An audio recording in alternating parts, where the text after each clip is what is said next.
melalui surat terbuka ini, kami mendesak kepada Presiden Republik Indonesia untuk: pertama, segera mengambil langkah tanggap darurat dengan menurunkan tenaga medis dan memastikan semua layanan kesehatan bagi warga yang terdampak kabut asap hingga ke pelosok-pelosok, dengan menyediakan seluruh fasilitas kesehatan dan pelayanan psikis secara cepat dan gratis, menyediakan tempat-tempat pengungsian dengan kelengkapan kesehatan yang dibutuhkan, khususnya bagi kelompok rentan.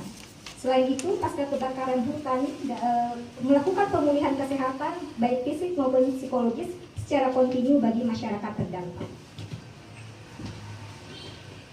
Membangun sistem respon cepat untuk penanganan kebakaran hutan dan lahan, termasuk evakuasi bagi masyarakat, terutama bagi kelompok rentan seperti perempuan dan anak-anak dan lansia, ke lokasi yang aman dari kebakaran hutan, dan yang sudah menjadi hal yang sering terjadi.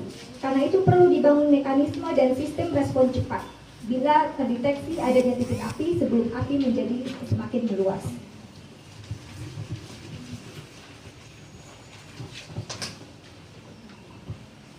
Poin ketiga, memastikan jaminan pemenuhan terhadap hak-hak dasar warga negara sebagaimana yang termaktub dalam konstitusi, khususnya pasal 28A yang menyebutkan bahwa setiap orang berhak untuk hidup serta berhak mempertahankan hidup dan kehidupannya, dan pasal 28H yang menyatakan bahwa setiap orang berhak hidup sejahtera lahir dan batin, bertempat tinggal dan mendapatkan lingkungan hidup yang baik dan sehat, serta berhak memperoleh layanan kesehatan. Untuk tuntutan ini, kami juga mendesak agar Presiden Republik Indonesia melibatkan lembaga HAM negara, yakni Komnas HAM, Komnas Perempuan, dan KPAI untuk memastikan pemenuhan hak dasar warga negara yang terdampak asap. Keempat, segera membatalkan peninjauan kembali atau PK atas putusan Mahkamah Agung dengan nomor perkara 355K/PDT/2018 yang diketok pada tanggal 16 Juli 2019, dan segera melaksanakan seluruh putusan Mahkamah Agung tersebut. Berisi tuduhan yang mengkambing hitamkan masyarakat adat, masyarakat lokal, peladang atas kebakaran hutan demi melindungi korporasi. Sepanjang pekan ini kami masih melihat bahwa pemerintah masih saja menyalahkan peladang, meski dihadapkan pada fakta temuan lapangan bahwa titik api sebagian besar di kawasan konsesi, termasuk proses penegakan hukum yang sebagian besar diketahui berada di lahan korporasi, dalam kurung terdapat 42 penyegelan KLHK berada di konsesi. Dari 47 penyegelan kasus Karhutla, kemudian membuka kepada publik lahan-lahan konsesi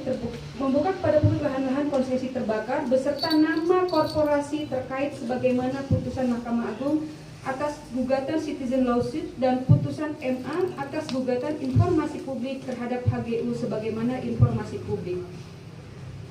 6. Melakukan evaluasi menyeluruh secara strategis terhadap kementerian dan lembaga terkait yang bisa dimintai pertanggungjawaban terkait penanganan kebakaran hutan dan lahan, seperti Kementerian Lingkungan Hidup dan Kehutanan, Badan Restorasi Gambut, Kementerian ATR/BPN, dan Kementerian Pertanian, Kementerian Kesehatan, Kementerian Pemberdayaan Perempuan dan Perlindungan Anak, dan pemerintah daerah.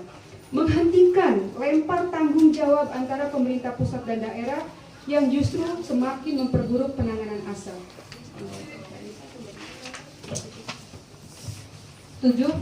Melakukan review izin, audit lingkungan, serta pencabutan izin konsesi pada korporasi yang lahannya terbakar atau ditemukan titik api, serta segera melakukan eksekusi putusan-putusan terkait kebakaran hutan dan lahan gambut yang telah berkekuatan hukum tetap secara akumulatif dari tahun 2015 sampai 2018. Melakukan review menyeluruh dan pencabutan terhadap regulasi dan rancangan regulasi yang mengancam lingkungan hidup dan sumber kehidupan rakyat.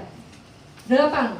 Segera mengesahkan Undang-Undang RUU Masyarakat Adat yang memberikan pengakuan dan perlindungan terhadap hak-hak masyarakat adat, termasuk melindungi kearifan lokal dan praktik pengelolaan sumber daya alam yang dimiliki masyarakat adat.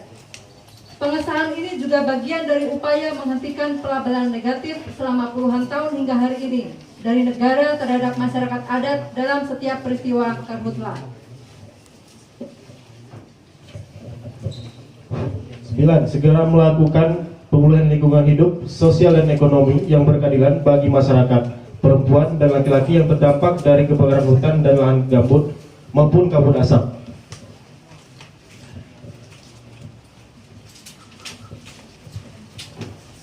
Membangun kerjasama antara daerah atau wilayah untuk penanganan kebakaran hutan dan lahan gambut.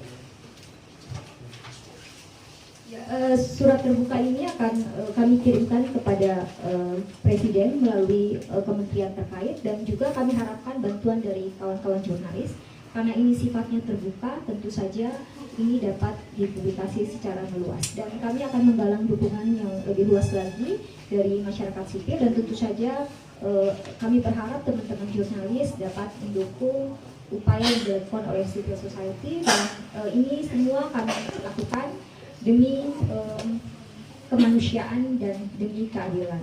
Jakarta, 16 September 2019. Saya kembalikan ke Wahyu. Jadi saya mewakili dari organisasi masyarakat sipil yang hari ini tergabung dan mengirimkan surat terbuka masyarakat sipil kepada Presiden Republik Indonesia. Sebelumnya saya akan bacakan organisasi-organisasi yang tergabung dalam pernyataan ini.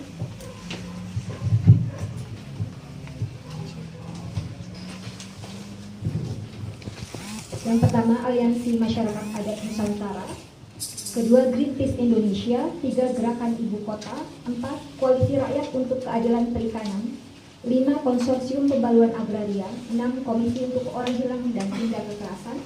7, Perkumpulan untuk Pembaruan Hukum Berbasis Masyarakat dan Ekologis. 8, Pusat Studi Hukum dan Kebijakan. 9, Rimbawan Muda Indonesia. 10, Solidaritas Perempuan. 11, Wahana Lingkungan Hidup Indonesia. 12, Yayasan Lembaga Bantuan Hukum Indonesia atau YLBHI. Kami akan bacakan dari pointer saja. Surat terbuka masyarakat sipil kepada Presiden Republik Indonesia yang terhormat Bapak Insinyur Joko Widodo, Presiden Republik Indonesia. Indonesia darurat asap. Presiden segeralah bertindak. Kami langsung pada bagian bahwa kami, organisasi masyarakat sipil, menilai bahwa kabut asap ini bukan lagi sebagai kejahatan biasa, melainkan sebagai sebuah kejahatan ekosida dan kejahatan lintas batas dengan unsur-unsur yang terpenuhi, yakni dampak yang meluas dan jangka panjang dan tingkat keparahan yang